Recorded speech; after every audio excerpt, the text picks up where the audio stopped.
जब एक बच्चा प्राइमरी से जूनियर क्लास में आता है तो उसे लगता है कि पहले तो वह मूर्ख था, उसे सच्ची नॉलेज तो अब हुई है। लेकिन जैसे ही वह हाई स्कूल में पहुंचता है, उसकी समझ का दायरा और बढ़ जाता है।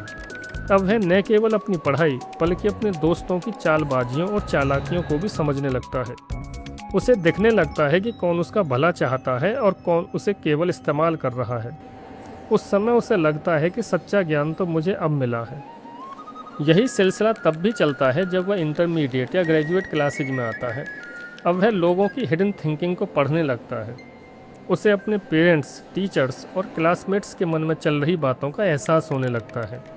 हर बार उसे ऐसा लगता है कि उसकी पुरानी सोच बिल्कुल पलट गई है, अपसाइड डाउन हो गई है। वह इस वहम में जीता है कि अब उसे पूरी नॉलेज हो चुकी है और इसके दम पर वह अपनी पूरी ज़िंदगी जी सकता है। लेकिन लाइफ के थप्पड़ अभी बाकी होते हैं। जैसे ही वह अपनी मैरिड लाइफ में कदम रखता है, उसकी सारी किताबी और सामाजिक नॉलेज धरी की धरी रह जाती है। उसे लगता है कि अब तक उसने जो कुछ भी सीखा था वह सब केवल एक इल्यूजन था, एक धोखा था। संसार का असली चेहरा तो उसे अब दिखाई दे रहा है। यह प्रोसेस रुकता नहीं है। जैसे जैसे उसकी उम्र बढ़ती है, वह वृद्धावस्था की ओर बढ़ता है। उसे हर 5 साल बाद ऐसा लगने लगता है कि अरे मुझे तो असली समझ अब आ रही है।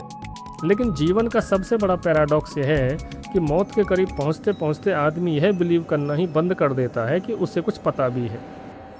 उसका सारा कॉन्फिडेंस धराशायी हो जाता है। यदि हम इसे समय रहते पहचान लें और कॉन्शियसनेस की दिशा में काम करें तो हम इस चक्र से बाहर निकल सकते हैं।